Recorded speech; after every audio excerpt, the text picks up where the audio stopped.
মৃত্যুর সঙ্গে পাঞ্জা লড়তে থাকা এই যে হাদি ওসমান হাদি ইনকিলাব মঞ্চের সভাপতি বা প্রধান নেতা আর কি, তো গুলি খেয়ে তো এখন হাসপাতালে মৃত্যুর সঙ্গে পাঞ্জা লড়ছে।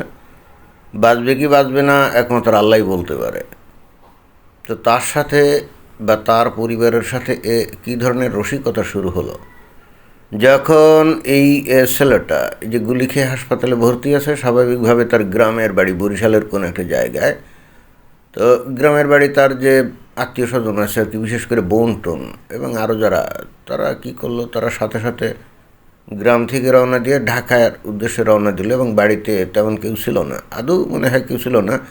তালা মেরে সেখান থেকে চলে আসছে। তো কী ধরনের রসিকতা, যখন তারা চলে আসছে বাড়িতে কেউ নেই, তখন তার বাড়িতে চুরি হয়ে গেছে। চিন্তা করা যায়? এইটা তো কোনোভাবে মেনে নেওয়া যায় না। এখন মুমিন মুসলমানরা বিশ্বাস করে দুনিয়াতে যা কিছু ঘটে সব আল্লাহর নির্দেশে, আল্লাহর নির্দেশনায় ঘটে। যদিও অবশ্যই যে হাদি যে গুলিবিদ্ধ হয়েছে, এখানে কিন্তু নানা রকমভাবে বলার চেষ্টা করেছে ভারতের গুলি করেছে। বিশেষ করে তার বোন তো তাই বলল যে ভারত তাকে গুলি করেছে। তো ভারত নিজে এসে তো আর গুলি করেনি, ভারত তার সর পাঠিয়েছে, তাই না? আবার কেউ বলছে এইটা জামাত ইসলামের ভিতরের লোকজনই তাকে গুলি দিয়ে মারছে। আবার অনেকে বলছে যে তার নিজেরই বন্ধুবান্ধব তাকে গুলি দিয়ে মারছে। বিএনপির লোকজন তাকে মারতে পারে এমন কথাও বলা হচ্ছে। এবং সবচেয়ে চমকপ্রদ ব্যাপার, অনেকে আওয়ামী লীগের দোসরদেরও কিন্তু দায়ী করছে। এখন কে বা কারা কী করছে না করছে দেখলাম বাংলাদেশের ওই যে যে স্বরাষ্ট্র মন্ত্রণালয়ের উপদেষ্টা, সে আবার দেখলাম যে খুনিকে ধরিয়ে দিতে বলে 50 লক্ষ টাকা পুরস্কার দিবে। 50 লক্ষ টাকা পুরস্কার দিবে, তাই না? এখন হাদির মাথার দাম না, হাদির মাথার দাম না, মানে হাদিকে যে গুলি করছে তার মাথার দাম এখন 50 লক্ষ টাকা। ভালো, কিন্তু প্রশ্ন হচ্ছে এত কিছুর পরে সরকার যখন এত টাকা তার পিছনে খরচ করতে যাচ্ছে, তার বাড়িটাকে কি একটু পাহারা দিয়ে রাখতে পারে নাই? তাহলে বাড়িটায় যা ছিল চুরি হয়ে গেছে, কিন্তু অবশ্য বাড়ির কিছু চুরি হলে কী বা এমন যায় আসে, গ্রামের বাড়িতে কী বা এমন ছিল, তাই না? হাদি তো গত 1.5 বছরে নিশ্চয়ই টাকা পয়সা কম ইনকাম করেছে তা তো মনে হয় না। ঢাকাতে নিশ্চয়ই তার ভালোই আয় উপার্জন এবং সম্পদ অলরেডি আছে। তা যদি না হয় তাহলে ঢাকা সিটিতে 8 নম্বর যে ইয়েটা আছে, যে আসনটা আছে পার্লামেন্টের, সেখানে সে নির্বাচন করতে যাচ্ছিল এবং সে প্রার্থী ছিল একজন। তো ঢাকার বুকে ইলেকশন করতে গেলে তো কোটি কোটি টাকা লাগার কথা, তাই না? তো এই টাকা নিয়ে সে তার আছে। অর্থাৎ গ্রামের বাড়ি যদি চুরি হয়ে যায়ও, তাতে তেমন কিছু আসে যায় বলে মনে হয় না।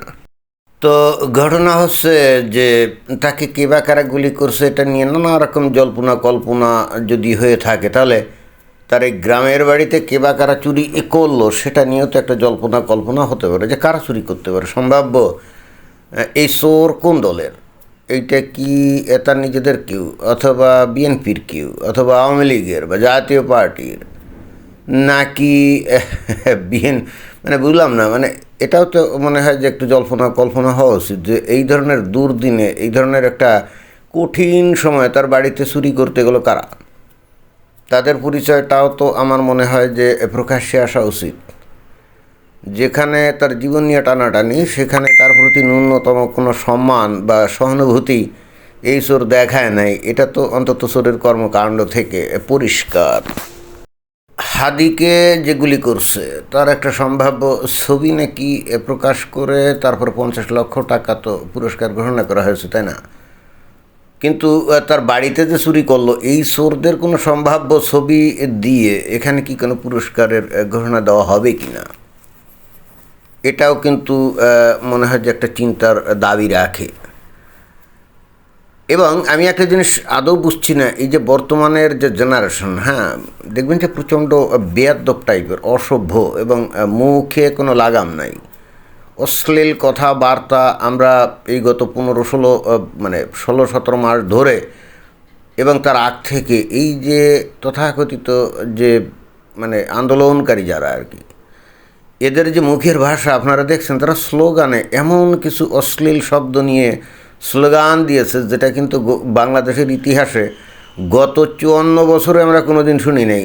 বাংলাদেশ কেন, পৃথিবীর অন্য কোনো দেশে এই ধরনের অশ্লীল শব্দ দিয়ে, যেটা আমি নিজেও আসলে উচ্চারণ করতে পারছি না, এই অশ্লীল কথা দিয়ে কখনো কি স্লোগান দেওয়া হয়েছে? এবং তার একটা অন্যতম এই অশ্লীল স্লোগান দেওয়ার মতো এবং গালিগালাজ করা, সবাই বক্তব্য দিতে গিয়ে গালিগালাজ করা বা কোনো একটা বক্তব্য দিতে গিয়ে গালিগালাজ করার যে রেওয়াজ, এটা কিন্তু আমরা অতীতে দেখি নাই। এবং এই যে হাদি, যদিও সে এখন জীবন মৃত্যুর সায়ান্নে আছে এবং মৃত্যুর সাথে লড়াই করছে, খুবই মর্মান্তিক ঘটনা, আমরা অবশ্যই তার জন্য দুঃখ প্রকাশ করছি। But at the same time আপনারা যদি হাদির বক্তব্য বিবৃতি দেখেন, শুনেন, তাহলে দেখবেন যে তার মুখ প্রচণ্ড রকমভাবে, মানে কি বলা যায়, অশ্লীল শব্দ দিয়ে সে প্রচণ্ড গালিগালাজ করে এবং প্রচণ্ড গালিগালাজের মধ্য দিয়ে সে স্লোগান দেয় এবং বক্তব্য দেয়।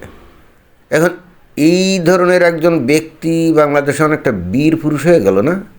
কারণ তাকে যে গুলি দিয়েছে তার মাথার দাম যদি 50 লক্ষ টাকা হয়, আমাদের বাংলাদেশে পর্যন্ত অনেক জ্ঞানী গুণী ব্যক্তি, অনেক যাদেরকে আমরা শ্রদ্ধা করি, সম্মান করি, অনেক নেতা, তাদের উপরও অনেক আক্রমণ হয়েছে, গুলি দেওয়া হয়েছে, অনেক কিছু হয়েছে।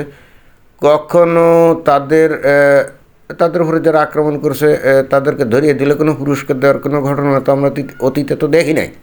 কিন্তু হাদির ক্ষেত্রে এটা দেখা যাচ্ছে। তাহলে কি বলতে হবে যে বাংলাদেশে এতদিন ধরে যাদেরকে জ্ঞানী গুণী বা অত্যন্ত বিদগ্ধজন মনে করতাম, তার থেকেও হাদি অনেক অনেক উঁচু মাপের মানুষ? ঠিক বোধগম্য হচ্ছে না। যাই হোক, পরিশেষে যেটা বলতেই হবে, যেহেতু এরা ইসলামপন্থী দল করে, তাই না, অতএব যে কোনো ঘটনারই কিন্তু ইসলামী ভিত্তিতে একটু বিচার করা উচিত।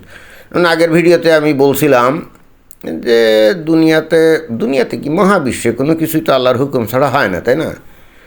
অতএব হাদির উপরে যে গুলির ঘটনা, এটাও আল্লাহর নির্দেশ ছিল। এবং অতঃপর তাকে দেখার জন্য তার বাড়ির লোকজন যখন ঢাকার মুখে রওনা দিয়েছে, তার বাড়িতে যে চুরিটা হলো, এখন এটাও কি বলা যাবে যে সেটাও আল্লাহর নির্দেশে হয়েছে? অর্থাৎ এরকম যদি অবস্থা হয়, তাহলে আল্লাহ কি কোনো কারণে হাদির উপরে খুব ক্ষুব্ধ নাকি? তা যদি না হয়, তাহলে তার উপরে গুলি হলো, সেটাও তো ভালো কোনো জিনিস না। তার মানে আল্লাহর তরফ থেকে, অর্থাৎ আল্লাহর নির্দেশে যদি এটা হয়, তাহলে বুঝতে হবে যে আল্লাহ অনেকটা গজব নাজিল করছে না? এবং তারপরে আবার তার বাড়িতে চুরি হলো, তাহলে এটাও তো আল্লাহর নির্দেশে যদি হয়, তাহলে এটাও তো ভালো কাজ না। তাহলে মানে বিষয়টা কি? আল্লাহ হঠাৎ করে এই হাদির উপরে এত রুষ্ট হয়ে গেল কেন? এবং এরপরে আরও কত মানুষের উপরে আল্লাহ যে রুষ্ট হয়ে আছে কে জানে। হয়তো আগামী কয়েকদিনের মধ্যে আমরা এগুলো দেখতে পারবো। ধন্যবাদ।